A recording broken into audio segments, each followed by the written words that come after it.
مخرجات الملتقى الحقوقي التشاوري حول مطالب المرأة في الدستور السوري الجديد. واجهت المرأة السورية سياسة التهميش والإنكار لدورها الأساسي في حياة المجتمع السوري في ظل حكم نظام البعث في سوريا، فبالرغم من وجود الكفاءات العالية والمستوى العلمي والثقافي الجيد للمرأة، إلا أنها ظلت محرومة من الكثير من فرص العمل الإداري والسياسي المتاحة لها لأنها كانت حكرا على الرجال فقط. كما تم حرمانها من الكثير من الحقوق ضمن العائلة والمجتمع بسبب الذهنية الذكورية والأعراف والعادات والتقاليد الاجتماعية التي تجعل المرأة أقل مرتبة من الرجل في ظل الأزمة السورية. ازداد هذا الحرمان حيث مارست الفصائل المسلحة التي استولت على بعض المناطق السورية والتي تمتلك إيديولوجيات متطرفة كداعش وغيرها انتهاكات وإقصاء للمرأة، وقامت بسبي وامتلاك وبيع النساء واستغلالهن واعتقالهن وفرض عليهن البقاء في المنزل دون أي اعتبار لإرادتهن ومطالبهن. وبالرغم من وجود بعض الأصوات النسوية التي نادت بالحرية وعملت لأجل نبذ العنف والاضطهاد، إلا أن النظام القائم فعل كل ما بوسعه ليدفن صوت النساء، فالاعتقال والتعذيب والسجن والإخفاء القسري والنزوح والتهجير علاوة عن المعاناة النفسية والاجتماعية التي نالت من قواهن، دفع بالمرأة السورية الكردية والعربية والسريانية والتركمانية والشركسية في شمال وشرق سوريا إلى اتخاذ دور ريادي في قيادة ثورة الحرية بكل قوة وإصرار دون خوف، وناضلت من أجل التغيير والحصول على حقوقها، وأصرت على لعب الدور الريادي في تغيير النظام وسياسة الإقصاء. ونتيجة ما قدمته من تضحيات جسام وما اكتسبته من حقوق في هذه البقعة الجغرافية ولضمان حرية المرأة وحقوقها في دستور سوريا الجديد، وليكون لها رأي ونظرة في شكل سوريا المستقبل، سوريا التي تطمح النساء إلى العيش فيها والمشاركة في بنائها وبما يليق بالتضحيات التي بذلتها خلال السنوات الماضية من الصراع السوري، وأن تشارك في عملية إحلال السلام على قدم المساواة وبناء سوريا تعددية ديمقراطية تحترم حرية المرأة والمكونات. وعليهم فقد اتجهت إرادة النساء في شمال وشرق سوريا والرؤى في الدستور السوري الجديد، وهي كالتالي: المبادئ الأساسية. أولاً، يجب أن يتم كتابة الدستور بأيدي السوريين والسوريات، ويتم تشكيل لجنة دستورية مؤلفة من الجنسين بنسبة متساوية. ثانياً، يجب أن يكون نظام الحكم في سوريا جمهوري اتحادي برلماني يعتمد التعددية اللامركزية والديمقراطية.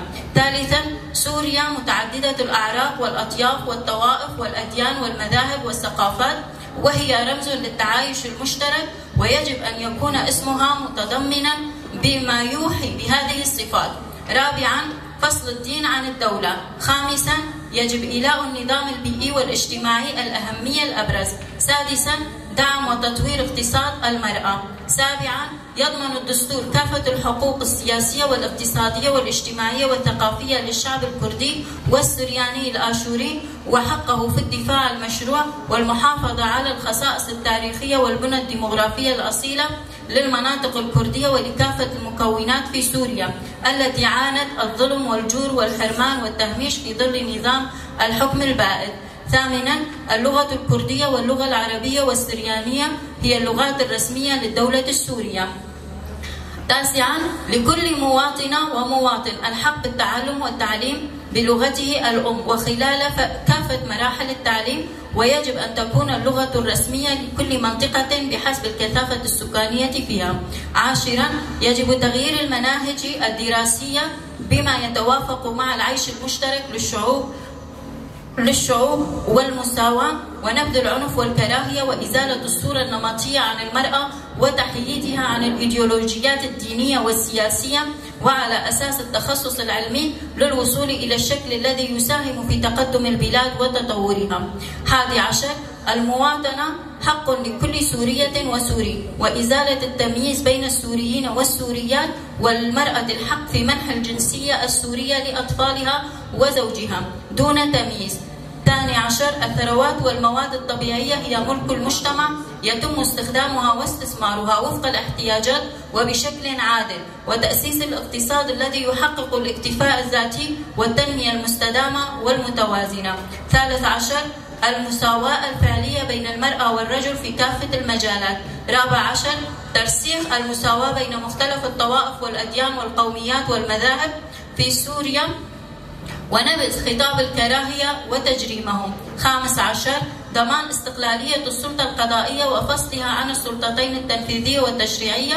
16 لا جريمة ولا عقوبة إلا بنص في القانون، وقتل النساء جريمة مكتملة الأركان، وتمنع الأعذار المحلة أو المخففة في حالات قتل النساء. 17 الشباب هم القوى الفعالة والطليعية في المجتمع، لهم الحق في التنظيم والمشاركة في كافة مجالات الحياة.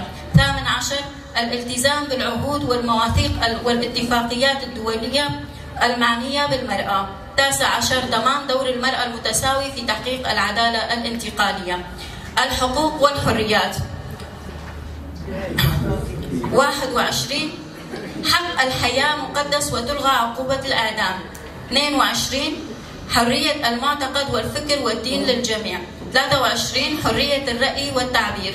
24 ضمان تمثيل المرأة بنسبة 50% في كافة مجالات الحياة السياسية والإدارية والقضائية والدبلوماسية والاقتصادية والاجتماعية والثقافية، وللمرأة حق تولي منصب رئيس الجمهورية. 25 اعتماد مبدأ الرئاسة المشتركة في كافة الإدارات بما فيها رئاسة الجمهورية. 26 منصب رئاسة الجمهورية يجب شغله لدورة واحدة مدتها 4 سنوات، ويحق لمن تشغله أو يشغله الانتخاب لدورة ثانية فقط.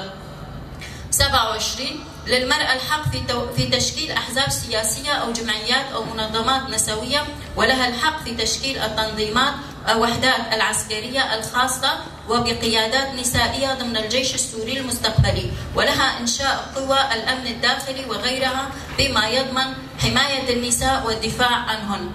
28 مجلس المرأة في سوريا هو شكل التنظيم الكونفدرالي للنساء على مستوى سوريا، والممثل لكل النساء والتنظيمات والحركات النسائية في سوريا. 29 رئيس أو رئيسة الجمهورية يجب أن لا يكون قائدا للجيش والقوات المسلحة، وأن تكون هناك هيئة للأركان يكون للمرأة نسبة ثابتة فيها، ويرأس الهيئة وزير أو وزيرة الدفاع.